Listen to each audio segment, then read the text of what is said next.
Doctor साहब मैं आपके पास आया था उस दिन तो काफ़ी रश लगा हुआ था। इतने पेशेंट खासकर बच्चे ये क्यों आजकल आ रहे हैं, क्या प्रॉब्लम क्या चल रही है? देखो कॉमन डिजीजेस तो ऑब्वियसली ज़्यादा हैं ही हैं। सीजनल डिजीजेस बहुत कॉमनली हो जाती हैं। कुछ सीजन्स में डायरिया बड़ा कॉमनली हो जाता है, बच्चों को लूज मोशन लगते हैं। कुछ सीज़न में जब चेंज ऑफ वेदर होता है तो खांसी जुकाम वायरल इलनेसेस जिसे हम कहते हैं वो ज़्यादा हो जाती हैं। थोड़ा सा कई बार हम लोगों की भी कुछ गलतियाँ होती हैं कि पेरेंट्स ने कुछ ज़्यादा कर दिया है, कोई बीमार था उसके पास ले गए या बच्चे को ओवर कोल्ड को एक्सपोज हो गया, ऐसा कुछ हो गया, तो कई बार ऐसा होता है। लेकिन एक कॉमन चीज़ जो हम आजकल सुनते हैं वो ये है कि हर पेरेंट आके बोलता है कि जी मेरा बच्चा तो बहुत बीमार पड़ता है, इसकी तो इम्यूनिटी बहुत वीक है। तो आई थिंक सबको ही ये लगता है कि उनका बच्चा ज़्यादा बीमार पड़ता है और उसकी इम्यूनिटी वीक है। ये हर पेरेंट के मुंह पे है। तो इसलिए ये जो चीज़ सबके साथ है वो बीमारी नहीं हो सकती, वो नॉर्मली होगा।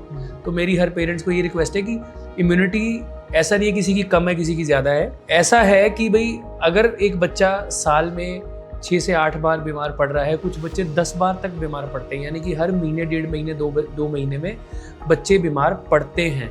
उनको कॉमन सीजनल चीज़ें होंगी, कॉमन वायरल इन्फेक्शंस होंगी। आप इनको रोक नहीं सकते, आप इनको सीवियर होने से बचा सकते हैं। तो अगर आप टाइमली अपने डॉक्टर की सलाह ले लें, बच्चे को सिम्टम्स स्टार्ट होने पे ही हम इग्नोर ना करके उसको टाइमली दिखा के उसको ट्रीटमेंट ले लें, तो वो वर्सन नहीं होते, यानी बिगड़ते नहीं हैं। तो एक साल में बच्चे को 6 से 8 बार इन्फेक्शन होना, कुछ बच्चों को 8 से 10 बार भी इन्फेक्शन होना नॉर्मल है। तो मेरा ये पेरेंट्स से रिक्वेस्ट है कि इसको अब नॉर्मल मत बनाइए। अपने बच्चों को ये मत कर दीजिए कि इनको पता नहीं कोई बीमारी लगी, इनकी इम्यूनिटी लो है, ये नॉर्मल है। तो पहले 10 साल की उम्र में बच्चों का जो इम्यूनिटी सिस्टम है वो बन रहा होता है, तो ये बच्चे बार बार बीमार पड़ते हैं। जिसमें से स्कूल गोइंग एज, यानी कि बच्चा जो पहले छोटा था, पहले 2 साल स्कूल नहीं जा रहा था, बाहर नहीं निकल रहा था, ज़्यादा बीमार नहीं पड़ रहा था जी। जैसे ही स्कूल जाना शुरू हुआ, सडनली हर महीने बीमार, हर 15-20 दिन में फीवर, बीमार, खांसी जुकाम, कभी फिर फीवर, ठीक हुआ 5 दिन ठीक रहा, फिर बीमार। ये नॉर्मल है, ये बच्चों में होना ही है। इसी से उनकी नेचुरल इम्यूनिटी बिल्ड होगी, इसी से जो कॉमन वायरल इलनेसेस हैं उनकी इम्यूनिटी बनेगी। तो इसको आप रोक नहीं सकते हो। ये आपस में बच्चे स्प्रेड कर देते हैं, स्कूल में जाते हैं, किसी को कुछ थोड़ा सा इलनेस हुआ वो दूसरे को हो गया, तो ये चलता रहेगा। 5-7 साल तक ऐसा होता है। तो 2-2.5 साल की उम्र के बाद या 3 साल के बाद जब आप प्ले स्कूल जाना शुरू करते हैं, तब से लेकर जब आपका बच्चा 6-7 साल का होता है, तब तक बच्चा फ्रीक्वेंटली बीमार पड़ता है। लेकिन उसके बाद ये सिम्टम्स कम हो जाते हैं। मैक्सिमम एज 10 साल होती है। 10 साल के बाद आपके बच्चे की इम्यूनिटी बेटर डेवलप हो जाती है, तो उसकी नंबर ऑफ इन्फेक्शंस भी कम हो जाती है। बड़े होने तक वो इन्फेक्शंस कम होती हैं। तो ऐसा नहीं है कि पेरेंट्स, ऐसा नहीं है कि आपके बच्चे की इम्यूनिटी कम है, इम्यूनिटी ठीक है। आप बच्चों को अच्छा खाना खिलाइए, यानी कि कार्बोहाइड्रेट्स, प्रोटीन्स, फैट्स, माइक्रोन्यूट्रिएंट्स, इन चीज़ों का ध्यान रखिए। जंक फूड मत दीजिए, पैक्ड फूड मत दीजिए, घर का खाना खिलाइए। जितने भी बाजार में ये गमीज, हेल्थ सप्लीमेंट्स, जो चीज़ें इम्यूनिटी के नाम पे बिक रही हैं, इम्यूनिटी बूस्टर्स, ये सब की कोई ज़रूरत नहीं है। आप सब घर का खाना खिला के बच्चे की इम्यूनिटी बिल्ड होती है, वो नेचुरली हो जाएगी। आप ऐसा नहीं है कि कुछ गमीज खिलाएंगे या कुछ खिलाएंगे तो उसकी इम्यूनिटी बेटर होगी, ऐसा नहीं है। तो आप घर का खाना खिलाइए बच्चे को, घर में बनी हुई चीज़ें खिलाइए, हर तरह का फल दीजिए, सब्जी दीजिए, सब कुछ खिलाइए। कुछ इनिशियल सिम्टम्स स्टार्ट होने पे ही उनको डॉक्टरी सलाह लीजिए ताकि वर्सन ना हो। बच्चों को कुछ चीज़ें एक्सप्लोर करने दीजिए। आप उनको मिट्टी में नहीं खेलने देते, बच्चों को बाहर नहीं जाने देते, ऐसा मत कीजिए। इम्यूनिटी बिल्डअप तभी होगी जब बच्चा मिट्टी में खेलेगा, इम्यूनिटी बिल्डअप तभी होगी। हाँ, उसके हाथ धुलवाइए, गंदी चीज़ें मुंह में ना डालें, इस चीज़ का ध्यान रखिए। पर बच्चे को ज़मीन पे खेलने दो, बच्चे को रेंगने दो ज़मीन पे, उसको मिट्टी में खेलने दो, ये चीज़ें करने दीजिए। आप देखो वेस्टर्न वर्ल्ड हमें कॉपी कर रहा है जी। उन लोगों ने मड प्ले बना दिया है। हाँ जी, ठीक है, मड प्ले। तो जो यहाँ सालों से हम करते आ रहे थे, उसको अब एक्टिविटी का नाम दे दिया मड प्ले, कि अब मड प्ले होगा, सैंड पिट बनेगी, बच्चे सैंड पिट में प्ले करेंगे। अरे ये चीज़ तो हम सालों से करते आ रहे हैं, स्पेशल बीच पे जाते हैं, ये चीज़ हम सालों से करते आ रहे हैं। उस चीज़ को हम रोक रहे हैं और उनको हम कॉपी करने की कोशिश कर रहे हैं। तो I think immunity buildup naturally होती है, हर बच्चे की होती है।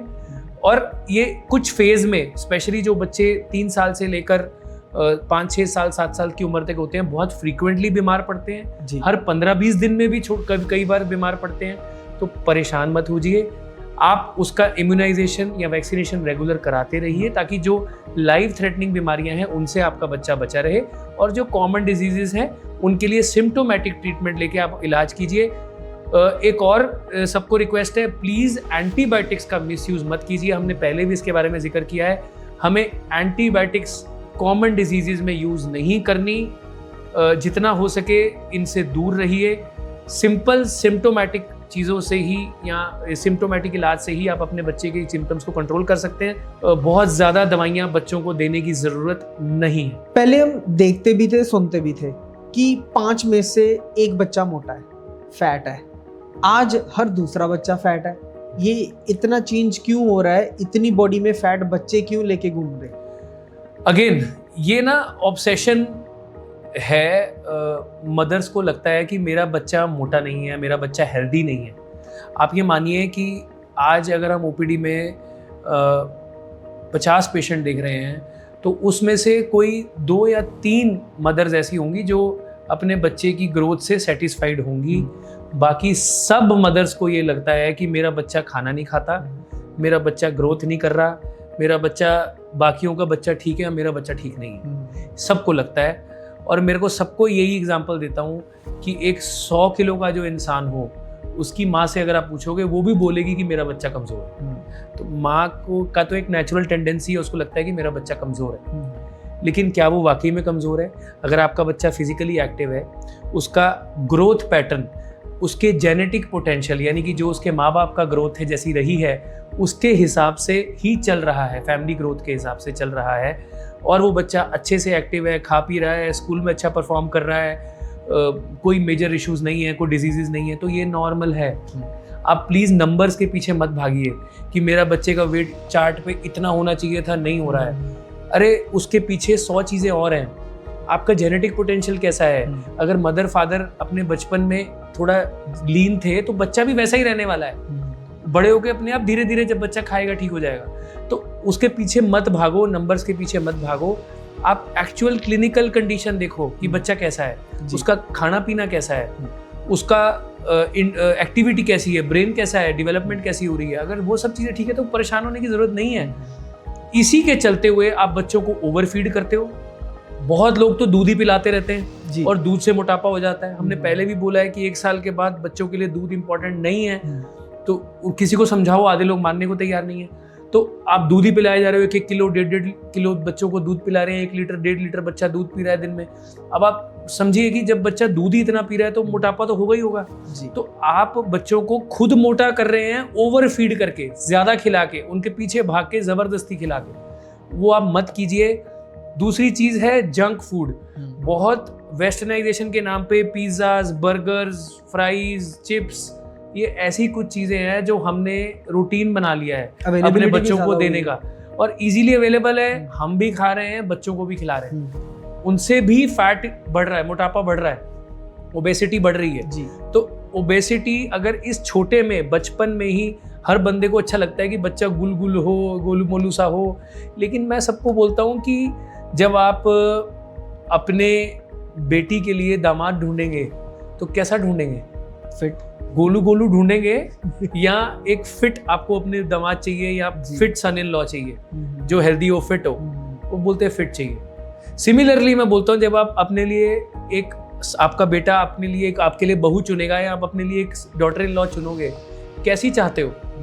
गोलू गोलू हो या स्लिम हो, फिट हो, एक्टिव हो, ऐसी हो? तो आपको बेटा मोटा चाहिए लेकिन दामाद पतला चाहिए, आपको बहू पतली चाहिए लेकिन बेटी मोटी चाहिए। तो ये जो माइंडसेट है ना, इसको पहले ठीक करो कि फिटनेस की तरफ काम करना बहुत इंपॉर्टेंट है। ओबेसिटी अनटिल अनलेस कोई मेडिकल प्रॉब्लम है तब तक नॉर्मल नहीं होती। मोस्ट ऑफ द टाइम हम ज़्यादा खिलाते हैं अपने बच्चों को, गलत चीज़ें खिलाते हैं अपने बच्चों को, टाइम ना होने पे भी हम खिलाते रहते हैं बच्चों को। ये गलत है, इसके पीछे मत जाओ।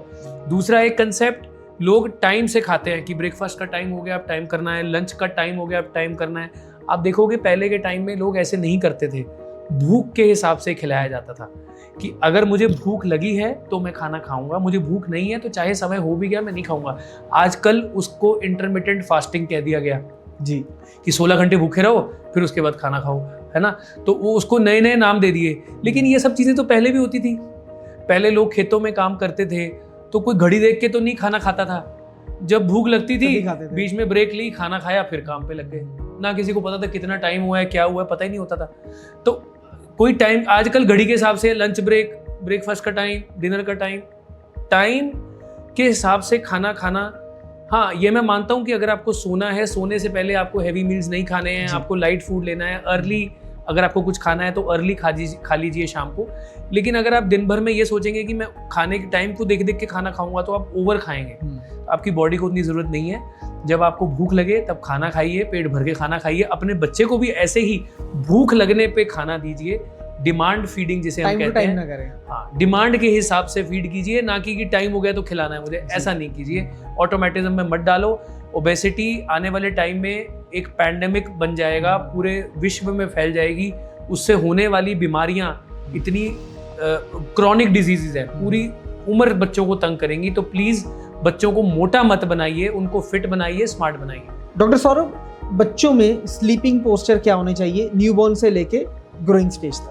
तो देखो, ये भी कॉमनली लोग मिसकंसेप्शन में रहते हैं कि बच्चे को उल्टा सुला देते हैं। हाँ और बहुत टाइम तक बच्चा उल्टा सोता रहता है। लेकिन जान के हैरानी होगी कि सीधा यानी बैक टू स्लीप, हम कहते हैं पुट बैक टू स्लीप, यानी कि जो बैक है उसको आप बेड पे रखिए। तो स्ट्रेट सोना ही सबसे सेफ स्लीपिंग पोस्चर है हमारे बच्चों के लिए। जी। उल्टा सोने से एक प्रॉब्लम जिसे सिड्स कहते हैं, सडन इन्फेंट डेथ सिंड्रोम, वो हो सकती है। तो आप ऐसे उल्टा सुला के बच्चे को इधर उधर कहीं चले जाओ तो दैट इज़ नॉट राइट। उल्टा सोने से कई बार बच्चे एस्पिरेट कर जाते हैं, ये रिस्क होता है। तो मैं कॉमनली एडवाइस करता हूँ कि आप जितना हो सके बच्चे को स्ट्रेट सुलाइए। थोड़ा सा आप लेफ्ट एंड को एक हल्का पिलो दे के या राइट एंड को कभी टर्न करके थोड़ा पिलो उसके नीचे रख के थोड़ा एलिवेट कर सकते हैं, थोड़ा हेड एंड एलिवेट कर सकते हैं, ताकि बच्चे को एस्पिरेशन या रिफ्लक्स ना हो। लेकिन ग्रॉसली स्पीकिंग तो सीधा सोना या स्ट्रेट सोना विद स्लाइट एलिवेशन एक तरफ को या कभी इस तरफ को एलिवेशन सबसे बेस्ट पोस्चर है न्यूबॉर्न बेबी के लिए भी और इन्फेंट्स यानी जो बच्चे 1 साल से छोटे हैं उनके लिए भी, क्योंकि उन्हीं में मेजरली प्रॉब्लम्स जो है ये सिड्स वाली प्रॉब्लम्स कॉमनली आती हैं। तो हमें उन बच्चों में उनको स्ट्रेट ही सुलाना चाहिए। डॉक्टर साहब, आजकल के पेरेंट्स के लिए कोई एडवाइस ताकि आने वाला फ्यूचर उनके बच्चों के लिए बड़ा हेल्दी रहे? वैसे तो बहुत सारी ऑप्शंस हैं बट हेल्दी रहे। तो देखो, ऐसे तो बहुत सारी चीज़ें हैं, ऐसे अगर सोचने लगेंगे तो हम बहुत सारी एडवाइसेस देते हैं पेरेंट्स को। पर मुझे लगता है कि आजकल के ज़माने के हिसाब से जो आजकल समय चल रहा है, हर बीमारी का अगर हम घूम फिर के देखेंगे तो एक बेस होता है, रूट कॉज मुझे लगता है स्क्रीन टाइम है। ठीक है, तो आप कोई भी मेजर प्रॉब्लम ले लीजिए, बच्चा खाना नहीं खा रहा, बच्चे की ग्रोथ प्रॉपर नहीं हो रही, बच्चा बाहर खेलने नहीं जा रहा, स्टडीज़ में ध्यान नहीं दे रहा, उसको बिहेवियरल प्रॉब्लम्स हो रही हैं, किसी भी तरह की आप प्रॉब्लम अगर बच्चों में सोचेंगे तो स्क्रीन कहीं ना कहीं एसोसिएट होगी उस पर। तो मुझे लगता है कि मेरी पेरेंट्स को एक एडवाइस जो ये है कि प्लीज़ अपने बच्चों का स्क्रीन टाइम लिमिट करिए। 1.5 साल से छोटे बच्चे, हमने पहले भी बोला है, 0 स्क्रीन टाइम, बिल्कुल स्क्रीन टाइम नहीं देना है। उसके बाद भी जैसे डॉक्टर्स रिकमेंड करते हैं आप 15-20 मिनट देना चाहते हैं, वो भी वीडियो कॉल्स और इन सब चीज़ों के लिए। बट अगर आप उसको 0 रख सको, जितना लंबे समय के लिए 0 रख सको, आपका बच्चा उतना ही हेल्दी होगा। मैं लिख के देता हूँ आपको, अगर आपके बच्चे की लाइफ से आप स्क्रीन हटा देते हो, सिर्फ एक चीज़ मैं बोल रहा हूँ, तो आप देखेंगे कि मोस्ट ऑफ द प्रॉब्लम्स आपके बच्चे की सॉर्ट आउट हो जाएंगी। कई पेरेंट्स ये कहते हैं कि हम बच्चे को टीवी देते हैं या स्क्रीन दिखाते हैं तो ही खाना खाता है, अदरवाइज खाना नहीं खाता है। उनको बोलते हैं कि अब तो ये आदत लग गई, अब बताओ क्या करें, अब कुछ नहीं कर सकते। तो मेरी उनको भी यही एडवाइस है कि जिनको स्क्रीन की आदत लग गई है और उनके बच्चे बिना स्क्रीन के खाना नहीं खा रहे हैं, आप धीरे धीरे करके इस चीज़ को कम नहीं कर पाएंगे, आपको ऑल ऑफ अ सडन इसको स्टॉप करना पड़ेगा। हो सकता है आपका बच्चा कुछ समय के लिए आपको परेशान करे, आप भी परेशान हो, खाना पीना कम कर दे, टेंट्रम्स थ्रो करे, मे भी थोड़ा वेट लॉस भी हो बच्चे का, बट मुझे वो सब मंजूर है। अगर मेरे बच्चे की आगे आने वाली लाइफ अच्छी हो जाती है, अगर उसका फ्यूचर अच्छा हो जाता है, तो वेट बाद में भी गेन हो जाएगा, इम्पॉर्टेंट नहीं है। खाना खा ही लेगा, भूख इवेंचुअली बच्चे को लगेगी। तो प्लीज़ ये इसका एक्सक्यूज़ मत बनाओ कि मेरा बच्चा स्क्रीन के बिना खाना नहीं खाता तो मैं स्क्रीन नहीं छोड़ सकती। इसका सोल्यूशन ढूंढो। एक बार 10-15 दिन, 20 दिन, 1 महीना परेशान होना मंजूर है, लेकिन ज़िंदगी भर परेशान होना मुझे मंजूर नहीं है। तो मेरे पेशेंट्स को तो एटलीस्ट यही एडवाइस है सारे पेरेंट्स को स्क्रीन टाइम कि reduce screen time, actually stop screen time until unless it is really necessary. Doctor साहब, अक्सर पेरेंटिंग में सबसे बड़ा रोल माँ का माना जाता है, जो है भी, नो डाउट, बट कहीं ना कहीं नज़रअंदाज किया जाता है फादर को। फादर का भी तो रोल है, उस पर आपके क्या विचार? आई थिंक बहुत ही वैलिड क्वेश्चन है। और आजकल तो जैसे हम देख रहे हैं कि फादर्स की इन्वॉल्वमेंट बहुत ज़्यादा हो गई है, प्रेगनेंसी को लेकर भी, बच्चे को लेकर भी। बहुत सारे फादर्स भी अब इक्वली आगे आके हेल्प कर रहे हैं मदर्स की। सो माँ के बारे में तो हर कोई बात करता है, तो आई थिंक मैंने सोचा था कि फादर के बारे में या पिता के बारे में भी कुछ लिखना चाहिए।